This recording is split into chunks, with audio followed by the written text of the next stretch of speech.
Hey everybody, welcome back to the channel. It's old Pappy back with another one. Thanks for tuning in, and let's get right at it here. So I don't know if you guys saw my last video on the test server, but one of the things that has changed or might be coming to the live game is a new buff to the Avalanche. Now the Avalanche is a sort of a heavy version of the Columbus rockets. You got them, see them on my Falcon there. And they shoot 500 meter range, they do splash damage, and when they first came out, I hate to say, I was really hyped for them, but they turned out to be quite weak.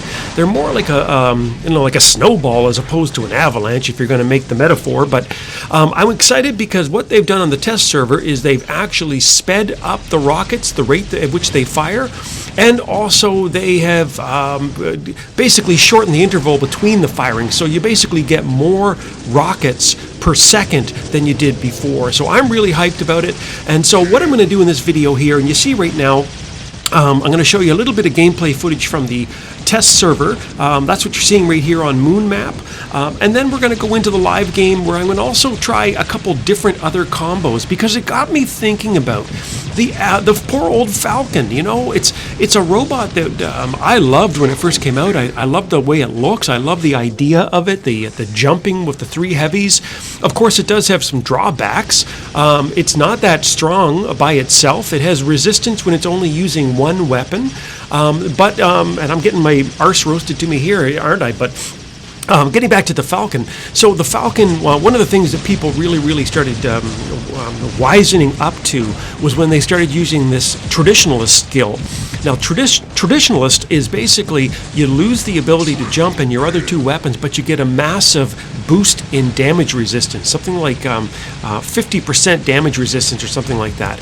So a lot of guys are running around with T-Falcons, and they're just tanks. They just basically sit there and they just take a beating like Rocky and against Apollo Creed, basically the old rope-a-dope. But I actually, and I ran one for a while, but I actually think I really enjoy just the plain old Falcon the way it is. With the 3 weapons, because I love robots right from the very get-go. I was always drawn to robots that could jump or fly. So I loved Rogatka back in the day. I loved Griffin back in the day. I'm finding, I guess, new affection for Raven, even though it's not the strongest bot, but I'm having a hell of a time running it in my hangar sometimes.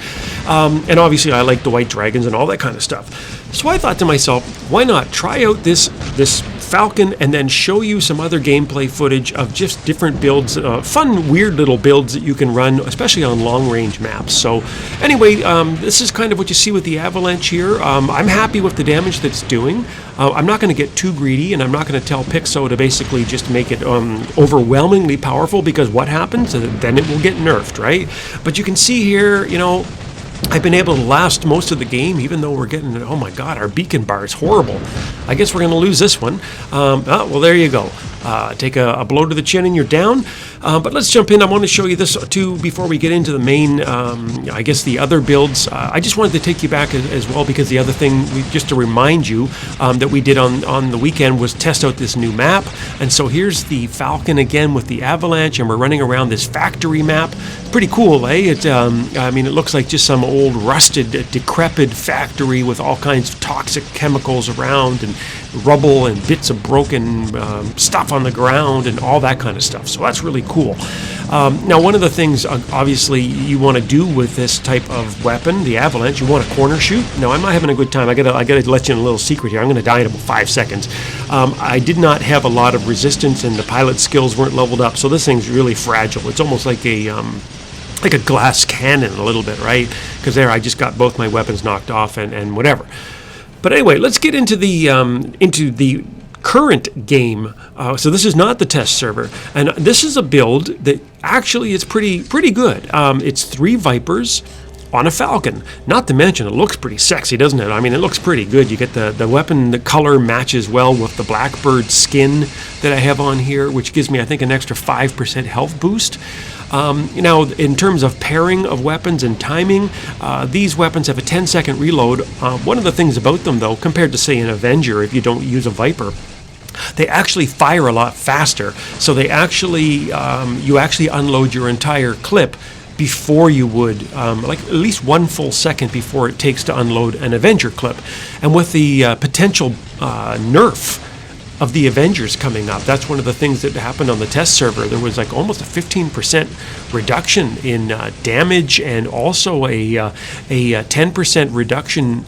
No, I guess it's 10% increase in the dispersion, which means how accurate the bullets are. It's going to be 10% less accurate and 15% less deadly, basically. So, you're going to be looking for some other options. So anyway, these Vipers are pretty cool. They're 500 meter range. They do acid damage in addition to the regular damage that each of the little glowy bolts do to your enemies. And so what you want to do with this thing, obviously you got a 10-second reload, which pairs well because you have 10 seconds for your ability to reload. So it actually works really, really good. And if that guy wasn't lagging so damn bad, then I might actually kill him. Well, there you go. I got him anyway. But you can see the other thing that's good with these things is with the Vipers, you can actually keep shooting the leech.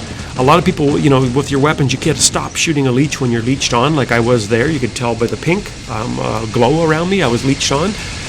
A lot of guys, you can't fire because you'll die. You'll take that damage. It redirects towards you. But with these acid weapons, the enemy that's getting hit by your weapon takes the full brunt of the acid. So it is always better to shoot when you're using acid weapons than to just take that beating, unless you literally can just run away and you know that your enemies aren't going to shoot the leech. But you can see here, I'm doing okay damage, aren't I? And and with this ability, the way I always use my jump, there's an old saying we used to say back in the day, which is you don't leap into danger, you leap out of danger. So unless you're going to be running a full death button, like all cryo weapons or all, back in the day it would have been Orcans and maybe pinatas, these death button setups. Unless you know that you're going to be jumping into a situation where you're going to take out the enemy, then you want to use it defensively, right? So I'm actually using it to kind of stay alive, to jump backwards. I basically also, one of the things I learned back in the day that I really like to do still is jump to the side slightly and shoot while jumping, or jump to the side and back and shoot while jumping, because you're hitting guys. It's harder for people to track you. It's harder unless they're using lock on. Then by the time they actually get you locked on, their targets get you targeted. You're probably landing the safety, right? So that's another good thing to do. And how are we doing up here? So with 3 beacons to 2, although we're down on the bar. And you can see that acid damage right above the enemy there, that little bit of acid damage, that drip, drip, drip. That's the acid at work right there, right? And I'm shooting an Arthur, and so it's a real advantage to have that acid when you're going up against these Titans, especially Arthur, because that will actually damage the actual bot itself and not just the shield. And in fact, it's funny. I was really frustrated after this game because I felt like I just shot these dudes forever, man. I was just shooting this guy's shield and shooting it and shooting it and shooting it, and I was really excited at the end of the game to check out my damage score. I just lost a weapon there. And it turned out that I didn't, I did okay damage, but I didn't do insane damage. And one of the things that somebody on the Facebook page told me was that he said that he doesn't think you get credit when you shoot Arthur's shield, which makes no sense to me. I'm hoping that's not the truth. Oh, there you go, Pappy's down. Anyway, that was the footage with the 3 Vipers. And now let's take a look at a different, kind of an alternate version of this setup here. Now, you're probably thinking to yourself, Pappy, what in God's name is that on your head? What have you put on your Falcon? Well, back in the day, I explain this because I don't see a lot of people using it anymore, which is kind of a shame. But back in the day, when the shield bots came out, they also had this Ansel shield, this energy shield, and a lot of people started putting it on their Lancelots, and it suddenly became known eventually as the Ancelot. And so what does it do? Well, it protects you from any kind of projectiles, hard weaponry, bullets, machine gun bullets, that kind of thing. It doesn't protect against lasers or energy weapons, unfortunately, but you can see right there what it does for this setup. You might think initially this is kind of a crazy setup because I don't have a weapon. I'm totally helpless right now, right? Because it's in my middle weapon slot. And my weapons only engage when I hit my ability. But what you do is you use it as a hit and hide option, and it actually protects you, at least gives you some protection when you're using your 2 other weapons. Now, the good thing is when you have 3 heavy weapons, when I jump and use my ability and I engage my 2 Vipers, they're still strong enough to actually do some damage. And the shield protects me from harm. And so if you play cautiously and you play smart, you can actually make this setup last for quite a while. So just check it out here. You know, I mean, again, you basically have to use it hit and hide. Now I have 10 seconds to cool down, which is perfectly matched for my weapons, my weapons reload. And I'm waiting and I'm waiting. I engage it. See, that wasn't very long. And I'm going to hit this guy, help out my teammate, and there, triple kill. So that's not bad, eh? And then I'm going to come down, pop down here. I'm going to shoot this guy and see if I can help take this guy out. Oh, he's Mr. Leech. He thinks he's going to kill me because he's leeching onto me. But thankfully, I have my Ansel shield, and it's protecting me a little bit. So that's good. And I'm going to bring my weapon. Oh, he's phase shifted, little bugger. But I'm going to keep shooting, and bang, we get him. We tag team and we get him. So you can see here, I really like this kind of setup. It's a little weird looking, but I like it because you got these options. I'm caught on that damn bridge. You can jump. You get your mobility. That's one thing you don't have with the T-Falcon. You just don't have that mobility that you would if you use your jump. And I really like the jump a lot better. So it's a really good option. So anyway, taking a step back here, we're just going to watch the rest of the gameplay here. I'm going to jump around like a dummy until I die, basically.